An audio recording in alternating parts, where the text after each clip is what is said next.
우리 함께 말씀을 나눌 때 오래간만에 우리 함께 좀 말씀을 봉독하고 시작했으면 합니다. 우리 오늘 함께 나눌 말씀 히브리서 11장 1절에서 3절 말씀입니다. 저희 PPT의 글씨가 좀 작기는 한데 여러분 제가 1절 읽고요. 여러분 2절 읽으신 뒤에 3절은 우리 함께 한 목소리로 읽도록 하겠습니다. 히브리서 11장 1절에서 3절까지 제가 먼저 1절 읽도록 하겠습니다. 믿음은 바라는 것들의 확신이요 보이지 않는 것들의 증거입니다.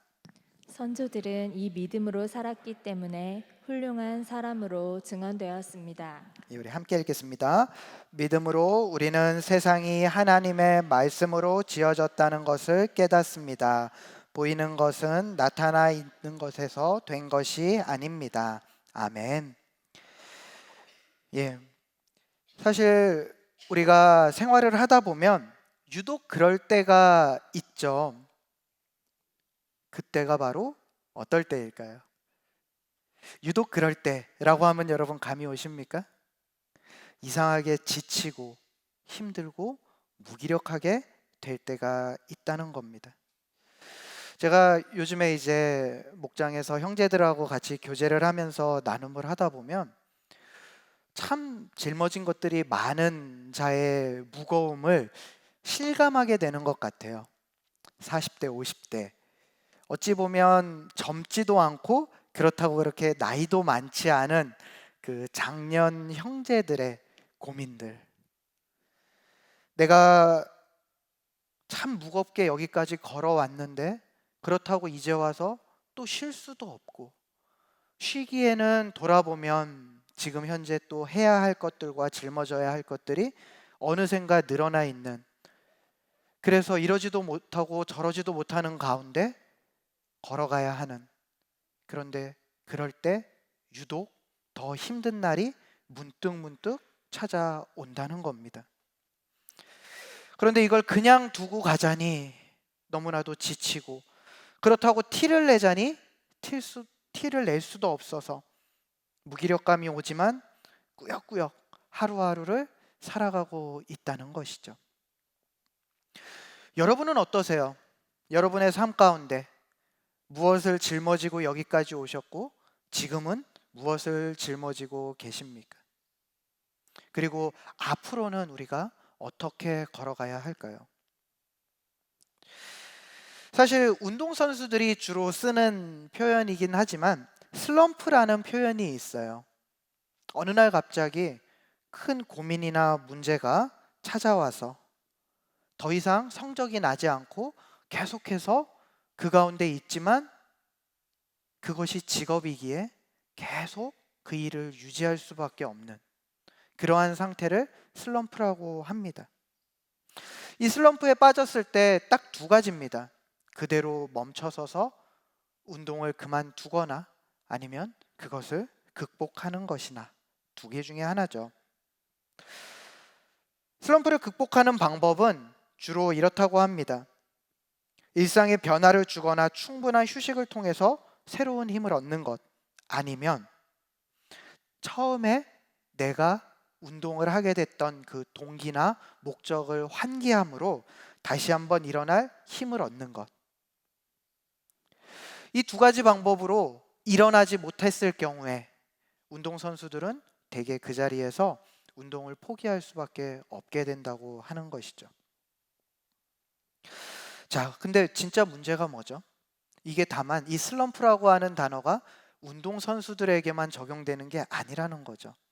앞서 얘기한 대로 믿음의 사람들도 슬럼프가 올 수 있다는 겁니다.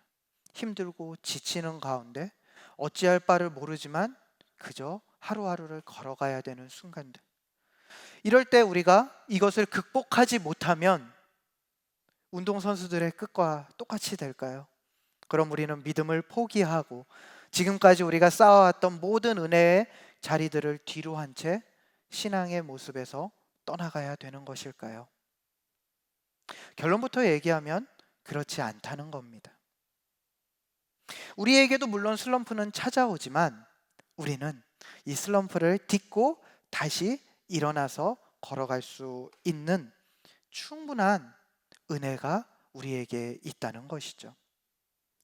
자, 어떻게 하면 우리가 하나님의 백성으로서 일상 가운데 이런 슬럼프가 찾아왔을 때 넘어지지 않고 일어나서 계속 걸어갈 수 있게 될까요? 오늘 우리는 히브리서의 말씀을 통해서 우리가 어떻게 우리의 삶 가운데 찾아온 이러한 믿음의 슬럼프를 극복해 나갈 수 있을지 함께 나눠보려고 합니다. 오늘 말씀을 통해서 이 자리에 있는 우리 모두가 슬럼프의 늪을 벗어나 다시 한번 하나님 안에서 걸어갈 힘을 얻는 은혜가 있기를 간절히 기도합니다. 오늘 말씀이 담긴 히브리서는 사실 그 수신자들을 향해서 외치는 저자의 그 구구절절한 외침이 꾹꾹 눌려 담겨 있는 편지입니다. 오늘 히브리서를 받는 수신자들은 사실 그들이 믿음으로 살기를 이미 한번 결단했지만 이 믿음으로 인해서 오히려 박해를 받고 세상으로부터 핍박받는 그런 과정을 걸어가고 있습니다. 그런데 참 짠한 건 그 과정에서 이들이 그런 중에도 서로를 붙잡으면서 믿음의 삶을 살아가고자 힘쓰고 있었다는 겁니다. 그들은 그리스도를 직접 보지는 못했어요. 사실 그렇습니다.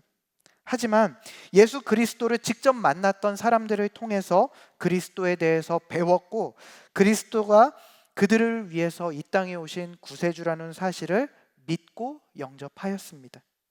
그리고 배운 말씀 그대로 그들이 그렇게 서로를 돌아보며 그리스도인으로 살아가기를 결단한 것입니다. 하지만 그런 가운데 그들을 향한 엄청난 핍박과 고난들이 찾아왔고요. 진짜 문제는 그 고난이 한 번으로 지나가는 것이 아니라 계속해서 갈수록 강도를 높이면서 이들에게 찾아온다는 것이죠. 한 번 찾아오는 고난 같았으면 아니야, 우린 할 수 있어. 서로를 위로하고 격려하고 우리는 나아가자 할 수 있습니다. 우리에겐 소망이 있으니까 괜찮아 하고 넘어가면 돼요. 그런데 어떻죠? 이것이 계속 점점 강도를 높여가면서 그래, 한번 너네가 믿는 대로 해봐. 내가 어떻게 하나? 이러한 압박이 계속 들어온다는 것입니다. 이것이 오래되고 지속되자 어떤 일이 벌어졌을까요? 이들 가운데 점점 지치는 자들이 생겨나게 된 것입니다. 말 그대로 정말 영적인 슬럼프에 빠진 사람들이 생긴 것이죠. 그리고 그 가운데 결국에는 그들이 그리스도인으로서 성숙하기를 멈추고 그들이 다짐했던 헌신으로부터 떨어져 나가는 사람들이 생기기 시작했다는 것입니다. 세상의 눈치를 보느라 더 이상 모이기에 힘쓰지 않았고 오히려 그 이전의 죄의 길로 다시 돌아간 것처럼 사는 사람들이 그 가운데 생겨났습니다. 심지어 몇몇 사람들은 실제로 그들이 떠나왔던 그 유대교로 아니면 그 이전의 모습으로 실제로 돌아간 사람들도 그 가운데 생겼습니다.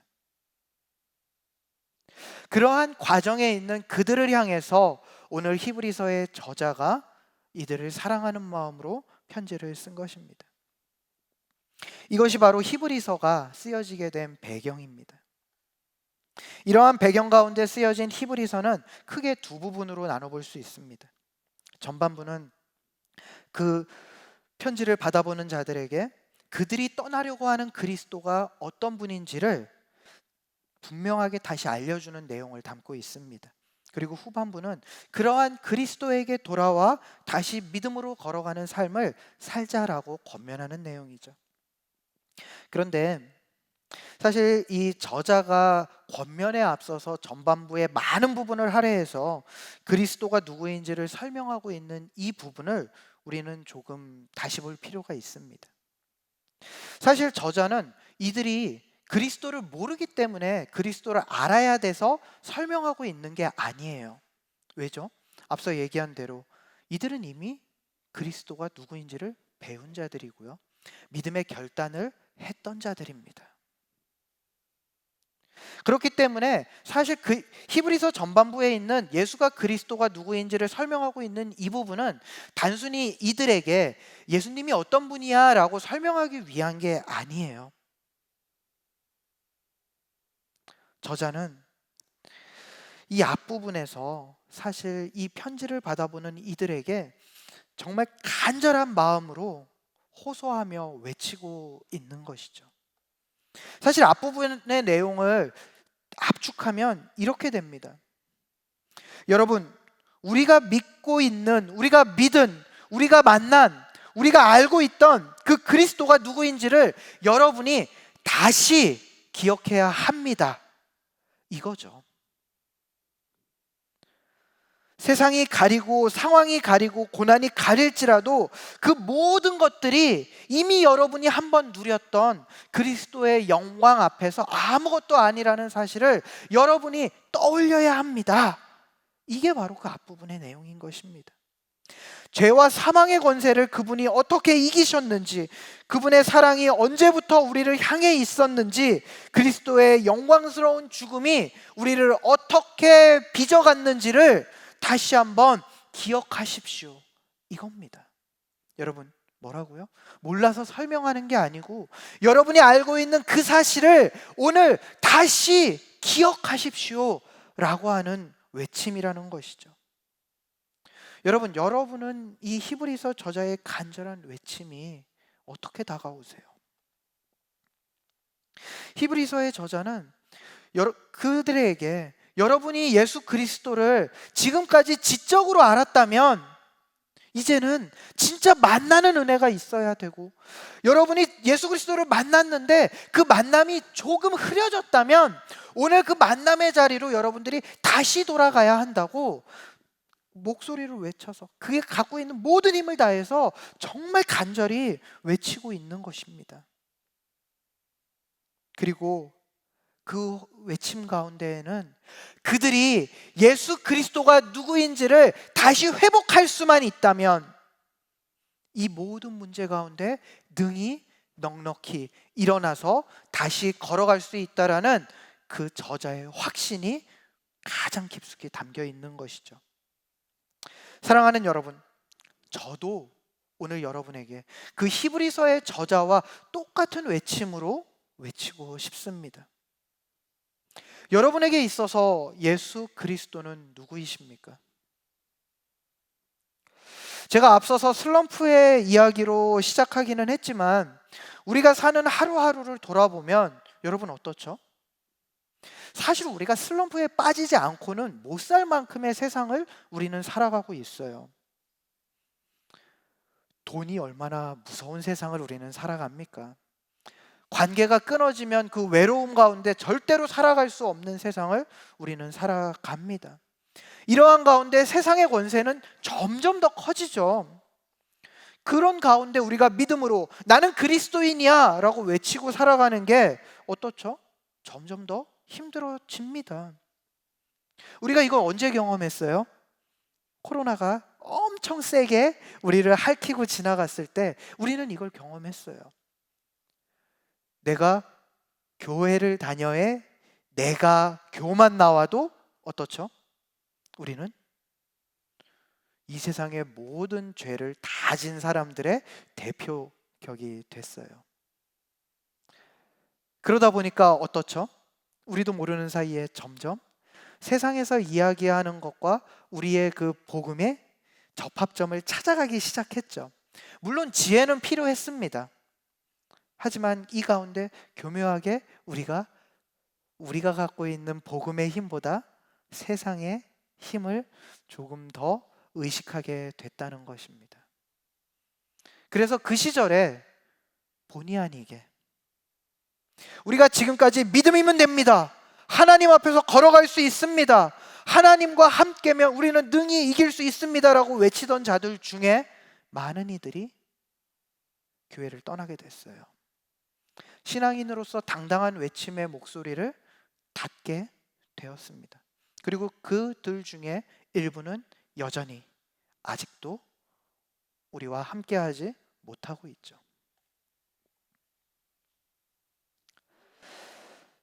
사실 우리가 겪고 우리가 만나고 있는 그러한 현실의 무게들과 우리를 누르고 있는 것들은 우리의 상상 이상으로 집요하고 무겁고 큽니다. 이건 언제라도 변하지 않아요. 히브리서 저자들이 겪었던 그런 죽음의 위협이 우리에게 없다고. 그래서 어떤 분들은 이렇게 말합니다. 그때보다 지금이 믿기 편하잖아. 그런데 왜 안 믿어? 지금은 예수 안 믿는다고 누가 칼을 들이대는 것도 아닌데. 예수 믿는다고 칼을 들이대는, 예수 안 믿는다고 칼을 들이대면 너무 좋겠죠. 그럼 복음인 전하는 게 얼마나 쉽겠습니까? 그런데 우리가 예수 믿는다고 칼 맞는 세상이 아닌데 왜 이렇게 복음을 안 믿느냐고 그렇게 쉽게 누군가는 얘기합니다. 그런데 여러분 어때요? 사실 저 교회 문밖만 나가도 우리가 예수 그리스도 그 십자가를 믿는 그리스도인으로 산다고 하는 게 얼마나 빡빡합니까? 제가 작년에 일을 하면서 만났던 세상은 지금까지와 전혀 다른 세상이었어요. 교회에서 어느덧 온실 속의 화초처럼 교역자로 맨날 만나는 성도들은 그래도 은혜 받으려고 준비하고, 그래도 와가지고 힘들다고 울면서 기도하는 자들, 그러한 사람들 사이에서 그래 믿음으로 다 할 수 있어. 어느덧 그렇게 시간들을 보내다가 저 밖에 나갔거든요. 살벌하더라고요. 정말 이게 우리가 복음을 함부로 얘기할 수 없는 그러한 현실이더라고요. 참 새로운 것들을 많이 배웠어요. 제가 그 일을 하고 얼마 안 가서 전화를 나누게 된 어떤 집사님께 이런 이야기를 했습니다. 집사님, 제가 함부로 금요기도회에 와서 좋은 은희들을 정죄했던 것 회개합니다. 진짜 퇴근하고 나니까 퇴근하고 씻고 그 모든 유혹을 뿌리치고 다시 교회를 간다? 이거는 정말 제가 십자가를 짊어지지 않으면 안 되는 일이더라고요. 그리고 또 얼마 뒤에 전화 온 다른 집사님께는 제가 이런 고백을 했습니다. 집사님, 내가 이렇게 몸 아파가면서 피땀 흘려서 번 돈의 11조를 드린다고 하는 것, 이거 진짜 아무나 할 수 있는 게 아니네요. 헌금 함부로 얘기한 거 회개합니다.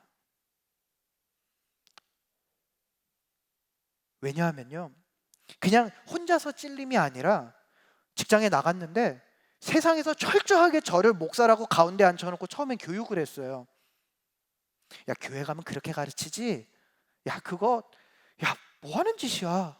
그거보다도 효율적인 게 있지 않아? 야, 일요일에 네가 나와서 일을 해야지. 너 이거 뭐 하는 짓이야?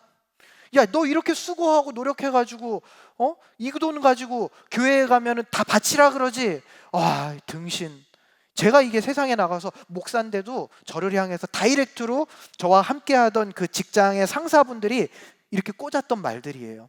그러면서 저한테 사기꾼, 나쁜 놈, 어리석은 자, 철저하게 세뇌 교육을 거의 한 2달을 받았던 것 같아요. 그들이 포기하기까지. 목사한테도 그러는데 여러분, 성도들은 어땠을까요?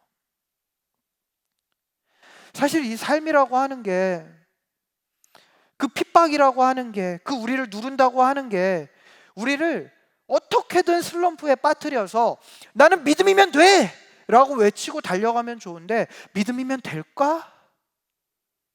이 질문을 하게 하고요. 그 질문 끝에 우리가 안 되나? 이러한 답 가운데로 갈 수밖에 없게끔 점점 몰아간다는 것이죠. 자, 여러분, 이게 우리가 마주하고 있는 현실이잖아요. 그렇죠? 그리고 이게 결국엔 우리가 슬럼프에 빠지는 이유 아닙니까? 내가 믿는 대로 다 된다면, 내가 믿음으로 걸어가는 대로 우와 된다라고 한다면 우리가 왜 슬럼프에 빠지겠어요? 하지만 여러분, 오늘 히브리서의 저자는 우리에게 그럼에도 불구하고 다시 한번 외치고 있습니다. 그 환경, 그 모든 고난, 그 상황, 그 모든 어려움 당연히 있지만 그럼에도 불구하고 우리는 다시 걸어갈 수 있다고 말입니다. 무엇으로? 예수가 그리스도라는 사실을 다시 회복함으로 말입니다. 오늘 그 본문 가운데 저자가 믿음에 대해서 정의를 내리면서 무엇이라고 하죠? 믿음은 바라는 것들의 실상이요 보이지 않는 것들의 증거라고 말합니다. 사실 우리는 그래요. 우리가 세상을 살아가면서 우리가 믿음이라고 하는 부분들이 실제로 어떻게 이루어지고 있었는지를 하나하나 눈에 보이면서 걸어가고 있지 못합니다. 그 세상에서 우리를 철저하게 교육하고 세상에서 우리를 핍박하는 대로 우리가 볼 때는 아무것도 우리 손에 잡히는 게 없어 보여요. 그런데 여러분, 정말 아무것도 없나요?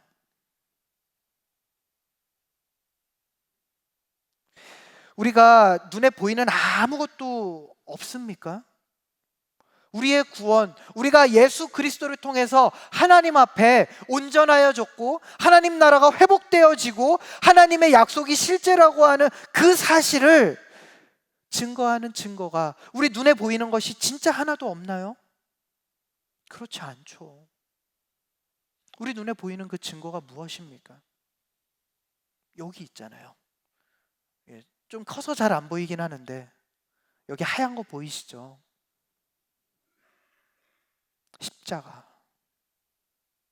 예수 그리스도께서 우리를 위해서 하나님의 자녀됨의 권세를 회복하시기 위해서 이 땅에 오셨고 진짜로 오셨고 진짜로 죄의 문제를 해결하셨고 진짜로 그 모든 것들을 다 이루셨다라고 하는 확실한 그 증거, 저 십자가, 그게 바로 우리 눈앞에 보여져 있지 않습니까? 그리고 또 어디에 있습니까? 옆을 보십시오.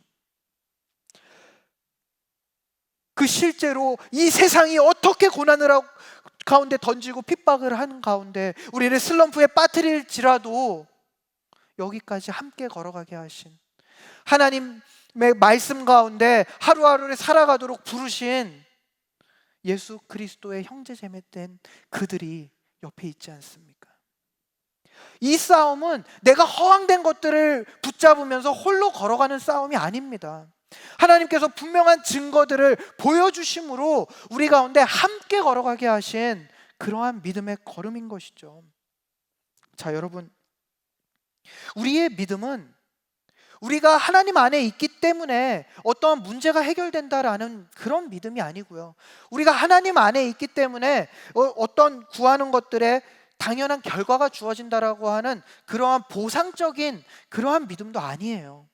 우리의 믿음은 예수가 그리스도라고 하는 믿음입니다. 이 믿음의 모든 것들이 다 포함되어져 있어요. 예수가 그리스도 시기에 하나님의 자녀됨의 모든 권세가 우리에게 회복되어진 것이고요. 하나님이 우리와 함께 하심으로 우리의 아픔을 들으시고 하나님의 가장 귀한 자들에게 하나님의 가장 귀한 것들을 온전히 누리게 하신다라는 것이 증거되어진 것이죠. 내가 어떻게 기도했기 때문에, 내가 어떻게 수고했기 때문에 보상적인 차원이 아니라는 겁니다. 하지만 그렇기 때문에 이 예수가 그리스도라고 하는 믿음이 우리를 분명하게 살아가게 합니다. 왜요? 우리는 슬럼프에 빠질 수 있고요. 우리는 흔들릴 수 있지만 우리가 가장 죄인 되었을 때 우리를 사랑하셔서 분명하게 오신 하나님의 아들이시기에 하나님께서는 오늘 우리에게 우리가 흔들렸다라고 해서 그것에 너무 집중하지 않는다고 위로해 주시면서 말씀하시는 것입니다. 하나님은 오늘 우리에게 이렇게 말씀하시죠. 네가 예수가 그리스도다라고 하는 그 믿음이 있다면 너의 그 모든 문제들 가운데 내가 이미 너를 사랑하였고 너를 위하여 모든 것들을 준비하였고 그 모든 것들이 이미 다 이루었다라는 사실을 믿는 믿음이 너에게 온전히 있다면 내가 그 모든 것들을 떠나 죄 가운데 신음하였지만 그럼에도 불구하고 내가 너를 사랑했다라고 하는 그 분명한 증거를 믿는 믿음이 있다면 괜찮아. 나는 너를 사랑해. 나는 너와 함께 할 것이야. 나는 너를 위해서 그 모든 것들을 이미 이루었고 앞으로도 이룰 하나님이야 라고 말씀하신다는 것이죠. 여러분, 오늘 우리에게 이 믿음이 필요한 것입니다. 거창한 믿음 아니고요. 우리가 저 밖을 나가면요, 오늘도 우리를 분명히 누르려고 할 거예요. 우리를 분명히 힘들게 할 것입니다. 어떤 문제들이 우리 마음에 박혀서 내가 하나님의 영광을 누리는 자라는 걸 분명히 흔들어 가려고 끊임없이 시도할 거예요. 그런데 그때 흔들리지 말라는 게 아니에요. 넘어지지 말라는 게 아닙니다. 멈춰서지 말라는 게 아니에요.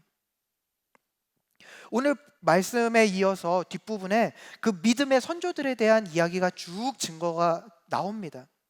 그런데 저는 이걸 보면서 그런 생각을 했어요. 노아가 방주를 지으면서 믿음으로 보이지 않는 하나님의 말씀을 붙잡고 방주를 지었지만 과연 한 번도 망치를 놓지 않았을까? 노아가 처했던 현실이 어땠죠?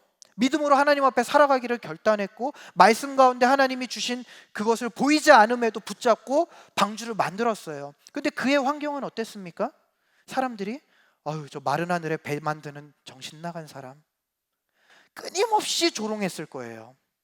어쩌면 어느 날은 그의 자식들이, 그 어린아이들이 그것들을 이해하지 못하고 노아에게, 그렇게 어린아이들은 아니지만 영적으로 어리니까 어린아이라고 합시다, 와서 이렇게 얘기했을 거예요. 아버지 때문에 창피해서 못 나가겠어요.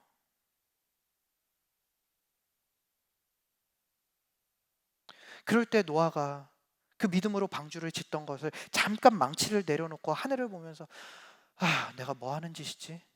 한숨 한 번 안 쉬었을까요? 아브라함이 믿음으로 하나님께서 떠나라고 했을 때 떠나서 걸음을 걷는데 하염없이 걷다가 아무것도 보이지 않는 그 광야길에서 한 번 정도는 내가 여기서 멈춰서서 그냥 있어야 되나? 라는 고민을 하지 않았을까요? 저는 그렇지 않았다고 생각하지 않아요. 어쩌면 그들에게도 그런 순간들은 왔을 것입니다. 그럼에도 불구하고 오늘 말씀은 그들이 믿음의 조상이고 믿음의 본을 보인 자들이라고 기록하고 있어요. 왜요? 그들이 그럼에도 불구하고 그러한 슬럼프나 그런 지침의 순간들이 찾아왔음에도 불구하고 그들은 그들 가운데 하나님께서 말씀하신 증거들을 놓지 않았다는 것이죠. 나에게 말씀하신 하나님을 다시 한번 붙잡기를 결단했고요.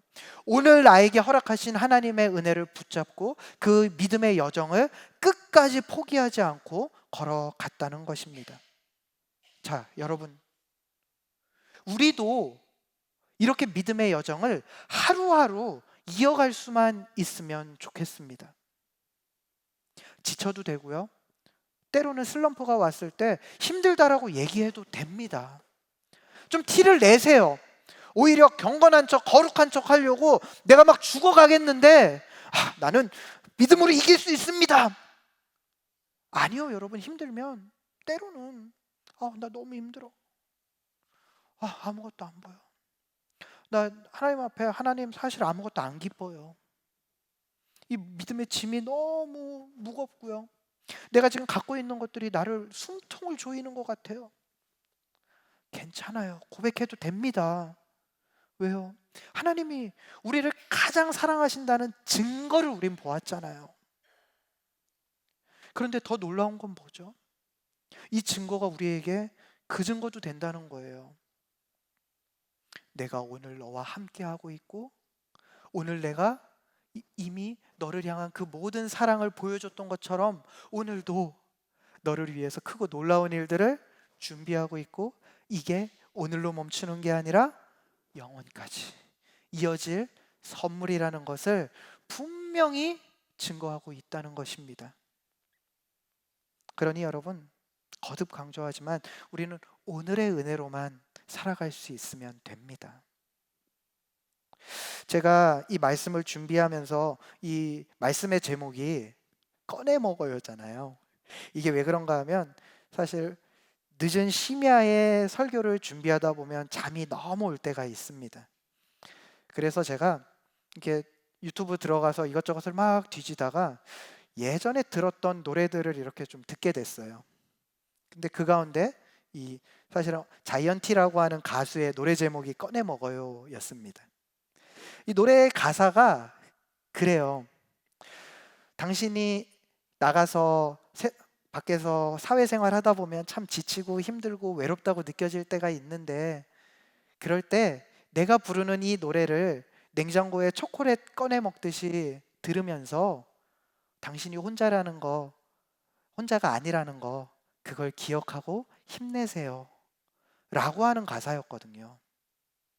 저는 여러분, 오늘 우리에게 주어진 예수 그리스도 십자가 복음이 이 가수가 부른 이 노래, 그 가사 속에 노래와 같기를 간절히 바랍니다. 우리가 밖에 나가서 지치고 어렵고 힘들고 외롭다고 느껴질 때 이 십자가 복음을 꺼내 먹음으로 내가 혼자가 아니고, 나는 지는 싸움을 하는 게 아니고, 나는 잘못하고 있는 게 아니고, 나는 승리할 수 있고, 나는 다시 걸어갈 수 있고, 나를 향한 모든 것들이 이미 이루어졌음을 누리는 하나님의 자녀라는 사실을 회복하는 은혜가 우리 모두에게 있기를 간절히 기도합니다. 여러분, 지금 여러분들이 누리고 있는 그 은혜가 오늘 우리를 살게 할 겁니다. 그 은혜를 붙잡으십시오. 그리고 그 은혜의 날들이 쌓이면 어떻게 될까요? 오늘 그 말씀 후반부에 우리 뒷부분에 나올 믿음의 선조들의 모습, 그 모습이 우리의 모습이 될 수 있지 않을까요? 저는 하루하루의 그 은혜를, 십자가 복음을 붙잡고 꺼내 먹음으로 믿음의 삶의 여정을 이어가는 우리 모든 사랑 믿는 교회 성도들의 삶이 언젠가 우리의 다음 세대들에게도, 그리고 하나님의 말씀을 기억하는 모든 이들에게 믿음의 선조의 모습으로서 불려질 수 있기를 간절히 기도하고요, 반드시 그렇게 될 것을 믿습니다. 우리 여러분, 옆에 있는 성도들을 보면서 이렇게 격려하고 마쳤으면 합니다. 우리 끝까지 복음 안에서 걸어갑시다. 우리 이렇게 서로를 좀 격려하도록 하겠습니다. 예. 여러분이 함께 보고 웃은 그들이 우리와 끝까지 함께 갈 동역자입니다. 우리 이 시간, 이 오늘의 복음, 복음의 은혜를 기억하면서 우리 함께 찬양하고 기도하는 시간 갖도록 하겠습니다.